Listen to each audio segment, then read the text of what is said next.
It is January the 29th, 2021, and coming up on this episode, we look at Formula One, of course, and the latest goings on at all the teams as we move out of January into February and the month which traditionally sees the cars launched. We're going to look at Formula E and some big moves being made in Extreme E. We will look at Indycar, we will look at the Daytona 24, and we will go down under and look at the world of esports as the first single-seater contests of 2021 take place. All coming up in this episode of This Week.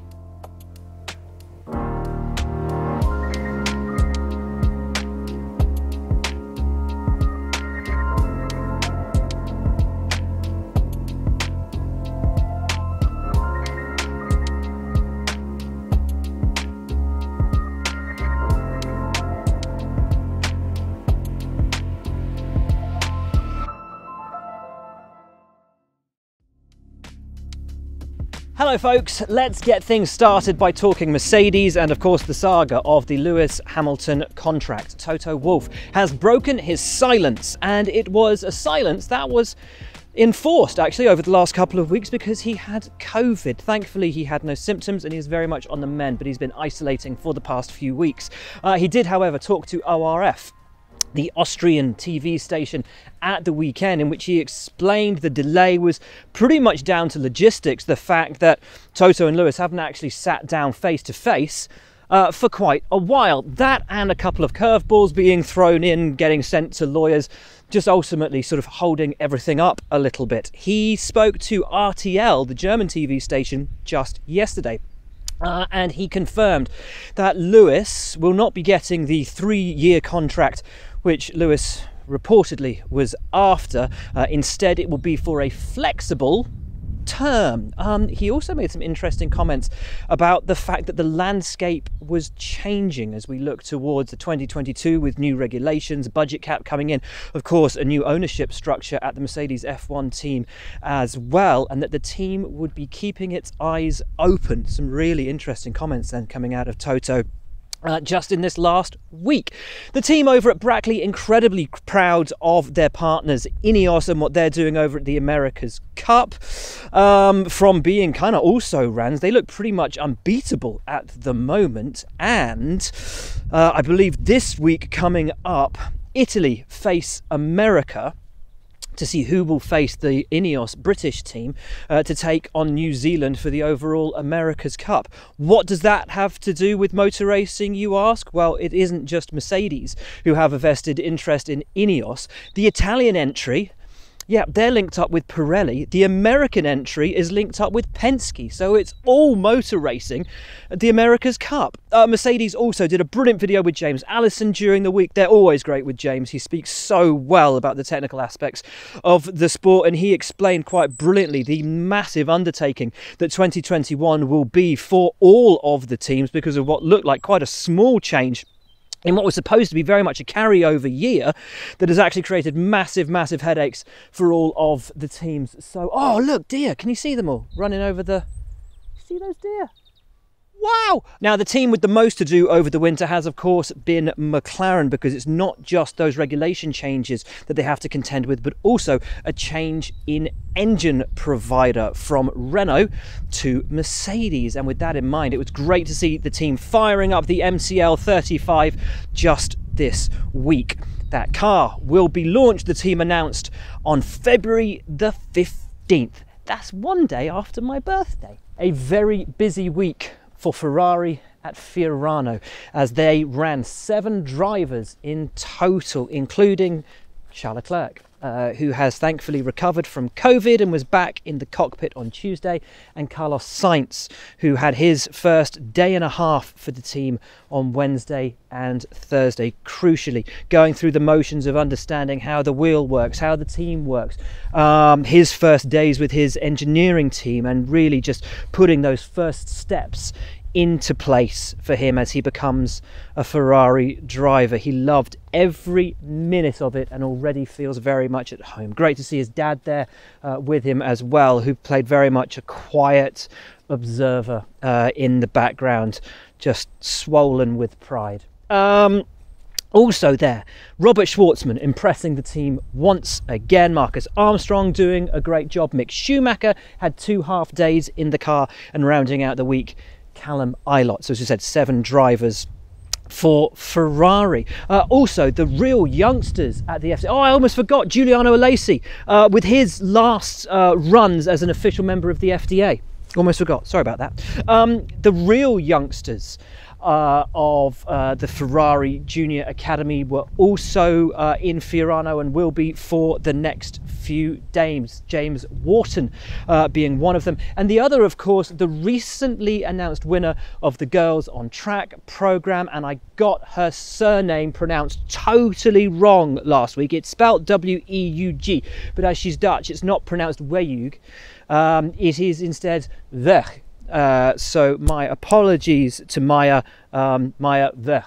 Let's get that one right. Talking of testing, Yuki Tsunoda completed his 2 days running at Imola in the STR14, the old Toro Rosso car, for Alpha Tauri. The team really happy with all of his progress and can't wait to get him into this year's AT02. A small Alpine update from Alpine, as both of their drivers are currently in the Alps undergoing their pre-season winter training regimen.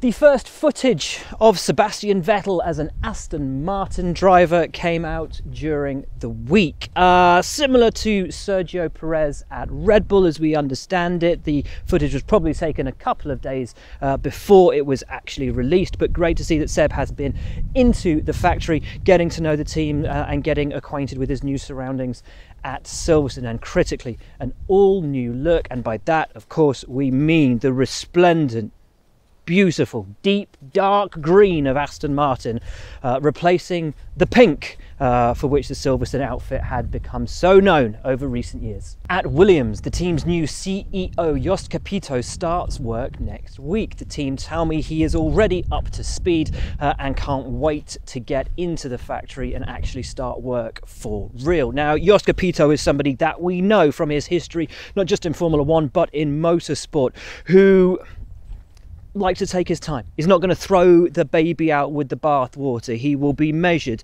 and controlled and will take stock of exactly what is going on at Williams before I think we see any massive meaningful change. Also take into consideration the fact that the team's closer relationship with Mercedes won't kick in until 2022, and 2021 may not be the revolution that some people immediately expect. For my money, I think it's going to take a little bit of time. At Red Bull, still nothing concrete about the engine freeze, because the vote, which had been delayed countless times already this year, was, surprise surprise, delayed once again. So we're going to have to wait a few more weeks to find out if that engine freeze happens, and therefore whether Red Bull can continue to run Honda engines after the end of 2021. Really interesting news coming out of Red Bull Advanced Technologies this week, that the company will join forces with Orica to produce cars for the new Le Mans hydrogen powered class, coming to the Le Mans 24 Hours in 2024. Will Formula One move to hydrogen?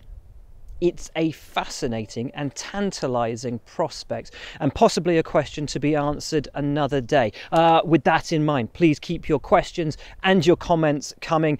Keep hitting that subscription button as well. I appreciate it all. And of course, this week I started my new series of Your Questions Answered on this channel, in which we spoke about your most asked question of the year so far, Drive to Survive Season 3. If you haven't watched that one already, I'd appreciate you going over and having a little look at that, where we delve into the behind the scenes stuff of how they actually went about filming and creating Drive to Survive Season 3. I will do my best to answer as many questions of yours as I can throughout these weeks. So if you hit that subscribe button, you will know as soon as they're uploaded. Now, on the topic of hydrogen fuel cells, Extreme E has announced a partnership with AFC Energy for them to bring hydrogen fuel cell generators along to Extreme E to power all the cars when the championship gets underway. 100% clean energy. Absolutely sensational.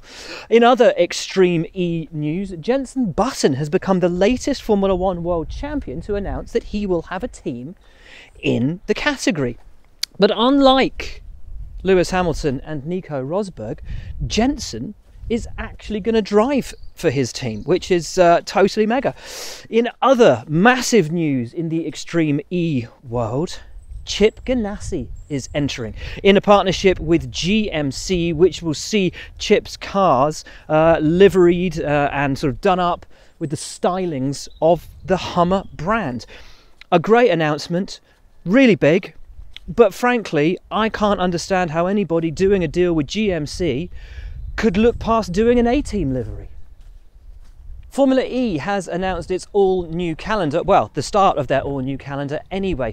We know they will be starting the season with a double-header in Saudi Arabia, but from there they will move to race on the streets of Rome. From Rome, it's Ricardo Tormo in Valencia for the championship's first ever race on a permanent circuit. Then it's Monaco, hopefully on the Grand Prix track, from Monaco to Marrakesh, and from Marrakesh to the double-header in Santiago, Chile, which was supposed to open up the season originally. Last night, Formula E started, I should say, its Accelerate Esports Championship. Top 15 cars covered by half a second in qualifying, which led to a really thrilling race. Jajowski took the spoils for Venturi, ahead of Biancolila for Audi.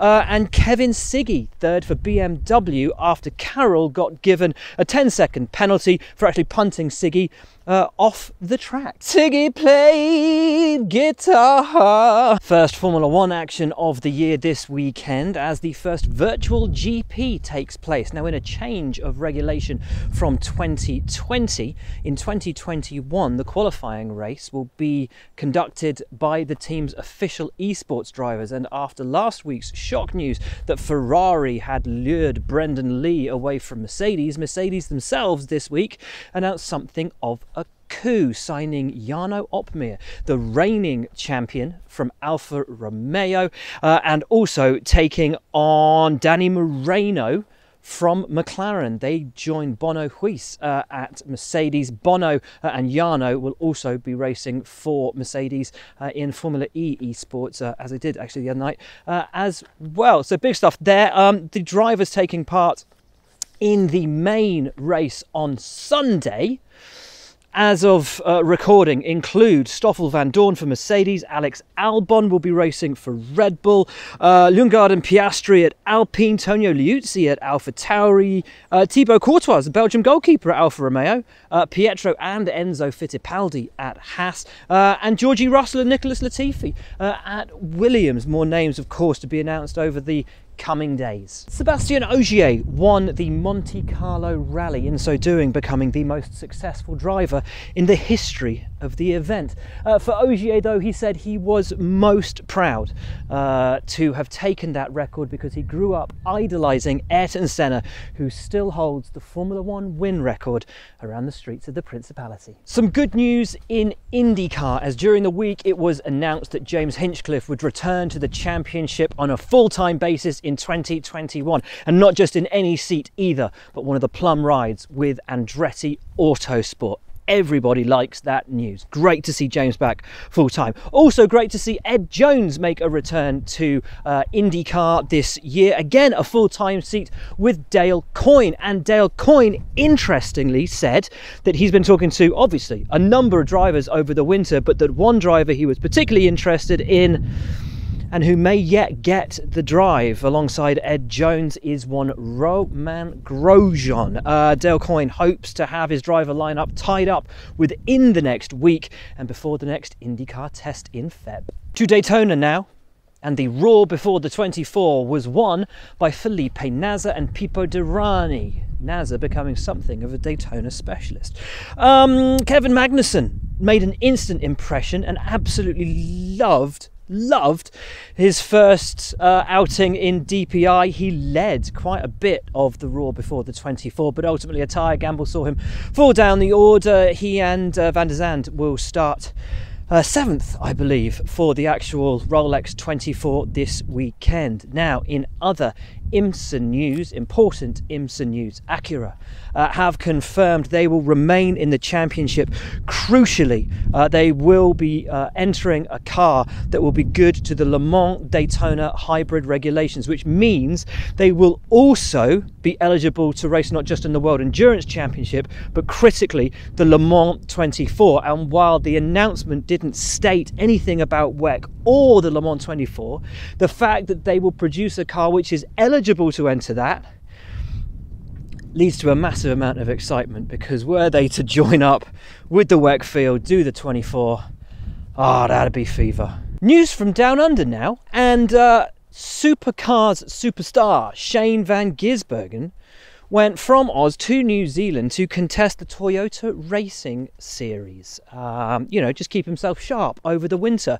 And keep himself sharp he did, returning to single-seaters. He won all 3 races, including the New Zealand Grand Prix, which he started from the pit lane. He absolutely smashed it. Incredible run. However, this little sojourn may have come at a price, as Australia has suspended the travel corridor and bubble that existed between Australia and New Zealand, meaning Shane is now stuck in New Zealand. If he returns to Australia, he will have to quarantine and thus possibly miss the season opening test for Supercars. But even if he does manage to make it back to Australia, there's no guarantee that he will be given a place in a quarantine hotel, because they are at the moment massively oversubscribed. So there is a little bit of a worry that Shane might not make it back for testing, possibly for the season opening race as well. With that though, one bit of good news is that the Mount Panorama 500 will see fans return to the paddock. So that is at least a little ray of light at the start of this 2021 season and this year, which is still around the world affected by COVID. And finally, to news of Junior Series racing. The very excellent Teo Pourchaire moves to ART in Formula 2 for the 2021 season. Dan Ticktum will be with Carlin alongside Jehan Daruvala, and Roy Nissany, as announced this morning, will be joining Dams alongside Marcus Armstrong. But terrible, tragic news on Thursday night that Adrian Campos, the team founder, team owner of Campos Racing, had suddenly and unexpectedly passed away. Adrian was huge in the world of Spanish motorsport. He, of course, was a Formula 1 driver with Minardi, but where he really made his mark in this world of racing was as a team owner, plucking the likes of Marc Genet and Fernando Alonso out of go-karts and training them and inspiring them to become the racing drivers that they became. I first met him in 2004 when he brought his team into what was to be GP2. And I worked with him through my 3 years at the championship, and always loved spending time with him. He would win the title as the team boss in 2008. And in 2010, on the back of that, was given one of the slots in Formula 1 to join Formula 1 as a team. Sadly, though, financial complications meant that he never saw his dream realised, and Campos Racing would become HRT before the season began, and Adrian moved to some executive type role that wasn't the owner or team principal role that he wanted or deserved. Adrian was a very loyal, committed guy who believed in people, and never more was that true than with someone like Nelson Piquet, who was something of a pariah, having left Formula 1, and yet Adrian believed in him and took him to Formula E, and they won the title together in the first year. And that was Adrian. He believed in people and he gave people chances. He was loyal, he was honest, he was fun. He had this massive warm smile and this lovely, rich, gravelly voice. He was a really good guy. He was one of the good ones. And at just 60 years of age, taken just way too soon. We will miss him terribly. For this week, folks, that's it. Thank you so much for watching. We'll see you next week.